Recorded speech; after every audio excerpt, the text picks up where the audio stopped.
জুলাই গণ অভ্যুত্থানের সময় সংঘটিত মানবতা বিরোধী অপরাধের দায়ে আন্তর্জাতিক অপরাধ ট্রাইব্যুনাল গতকাল সোমবার ফ্যাসিস্ট শেখ হাসিনার মৃত্যুদণ্ডের আদেশ দিয়েছে। তার সরকারের স্বরাষ্ট্রমন্ত্রী আসাদুজ্জামান খান কামালের বিরুদ্ধেও একই আদেশ দিয়েছে আদালত।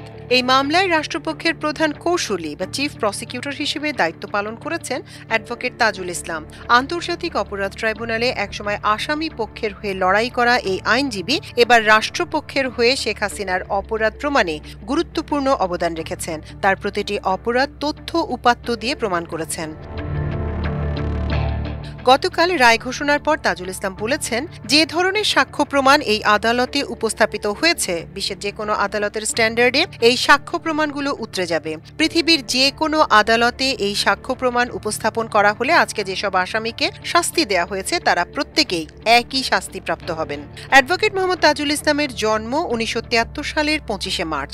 তিনি জামালপুর জেলা স্কুল থেকে এসএসসি এবং জামালপুর সরকারি আশেক মাহমুদ কলেজ থেকে এইচএসসি পাশ করে রাজশাহী বিশ্ববিদ্যালয়ে ভর্তি হন। তিনি রাজশাহী বিশ্ববিদ্যালয় থেকে 1995 সালে এলএলবি এবং 1996 সালে এলএলএম ডিগ্রি লাভ করেন। তাজুল ইসলাম 1998 সালে আইন পেশায় পেশাজীবন শুরু করেন এবং 1999 সালে সুপ্রিম কোর্টের আইনজীবী হিসেবে তালিকাভুক্ত হন। ফৌজদারি আইনে বিশেষভাবে অভিজ্ঞ Tajul Islam lead defence council হিসেবে বাংলাদেশের আন্তর্জাতিক অপরাধ ট্রাইব্যুনালে 2010 থেকে 2014 সাল পর্যন্ত দায়িত্ব পালন করেন। সে সময় জামায়াতে ইসলামের আমির মতিউর রহমান নিজামী, সেক্রেটারি জেনারেল আলী আহসান মোহাম্মদ মুজাহিদের মামলা সহ সবচেয়ে আলোচিত ও স্পর্শকাতর মামলাগুলো পরিচালনা করেন। এ সময় ফ্যাসিস্ট শেখ হাসিনা সরকারের রোষানলেও পড়তে হয় তাকে।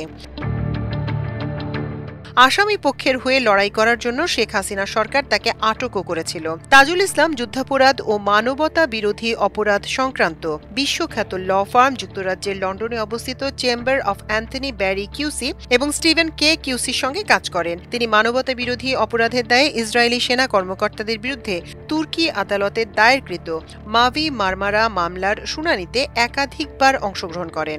বাংলাদেশ সুপ্রিম কোর্টের আইনজীবী হিসেবে মোহাম্মদ তাজুল ইসলাম 2 যুগেরও বেশি সময় ধরে অনেক গুরুত্বপূর্ণ সাংবিধানিক ও ফৌজদারি মামলা পরিচালনা করেছেন। গত বছর 5 আগস্ট ছাত্র জনতার অভ্যুত্থানে শেখ হাসিনা ক্ষমতা ছেড়ে ভারতে পালিয়ে যাওয়ার পর দায়িত্ব নেয় প্রফেসর মোহাম্মদ ইউনূসের নেতৃত্বাধীন অন্তর্বর্তী সরকার। নতুন সরকার দায়িত্ব নেওয়ার পর আন্তর্জাতিক অপরাধ ট্রাইব্যুনাল পুনর্গঠন করা হয়। গত বছরের 5 September Mohammad Tajul Islam attorney general পদমর্যাদায় আন্তর্জাতিক অপরাধ ট্রাইব্যুনালের চিফ প্রসিকিউটর হিসেবে নিয়োগপ্রাপ্ত হন। পুনর্গঠিত ট্রাইব্যুনালে জুলাই গণ অভ্যুত্থানের সময় সংঘটিত মানবতা বিরোধী অপরাধের ঘটনায় বেশ কয়েকটি মামলা হয়। এর প্রথম মামলাটি মিসকেস বা বিবিধ মামলা হয় শেখ হাসিনার বিরুদ্ধে। গত বছরের 17 অক্টোবর পুনর্গঠিত ট্রাইব্যুনালের প্রথম বিচার কাজ অনুষ্ঠিত হয়। সেদিনই এ মামলায় শেখ হাসিনার বিরুদ্ধে গ্রেপ্তারি পরোয়ানা জারি করে ট্রাইব্যুনাল। দীর্ঘ শুনানি ও সাক্ষ্য গ্রহণ শেষে গতকাল এই মামলার রায় ঘোষণা করা হয়েছে। প্রসিকিউশন সূত্রে জানা গেছে, শেখ হাসিনার প্রতিটি অপরাধ প্রমাণে প্রসিকিউশন থেকে যথাযথ তথ্য প্রমাণ আদালতে উপস্থাপনের পাশাপাশি তদন্তকারী কর্মকর্তা সহ সাক্ষীদের জেরা করা হয়েছে। রাষ্ট্র নিযুক্ত আসামি পক্ষের আইনজীবীর বক্তব্য যৌক্তিকভাবে খণ্ডন করেছে। এক্ষেত্রে চিফ প্রসিকিউটর তাজুল ইসলামের ভূমিকা ছিল খুবই গুরুত্বপূর্ণ। রাষ্ট্রের এই গুরু দায়িত্ব পালন করতে গিয়ে তাজুল ইসলাম সামাজিক যোগাযোগ মাধ্যম সহ বিভিন্নভাবে নানা হুমকি ধমকির মুখে পড়েছে। পরশু রাতেও অজ্ঞাত ফোন নাম্বার থেকে টেলিফোন করে তাজুল ইসলাম সহ তার টিমের সদস্যদের হুমকি ধমকি ও গালিগালাজ করা হয় বলে গণমাধ্যমে প্রকাশিত খবর থেকে জানা গেছে।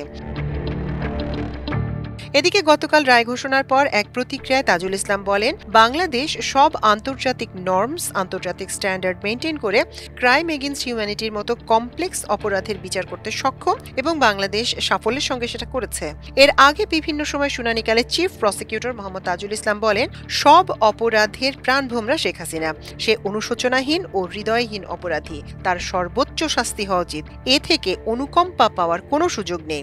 1400 জনের হত্যার জন্য 1400 বার ফাঁসি দেওয়া উচিত ছিল, কিন্তু যেহেতু সেটি সম্ভব নয়, তাই সর্বোচ্চ শাস্তি দিয়ে ন্যায় বিচার প্রতিষ্ঠা করা জরুরি, যাতে ভবিষ্যতে কেউ এভাবে নিজের দেশের নাগরিককে হত্যা করতে না পারে। অ্যাডভোকেট তাজুল ইসলাম সম্পর্কে বিশিষ্ট রাজনৈতিক বিশ্লেষক অধ্যাপক ডক্টর মাহবুবুল্লাহ আমার দেশকে দেয়া প্রতিক্রিয়ায় বলেন, তাজুল ইসলাম বলার চেষ্টা করেছেন তিনি তার দায়িত্ব সুচারুরূপে পালন করেছেন। আমরাও সেটা মনে করি।